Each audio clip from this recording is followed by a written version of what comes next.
بتشخص جنون، بيقولوا انا بيك مريض،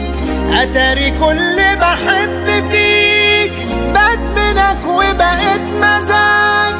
اتلحق بقى دي في ايديك، ما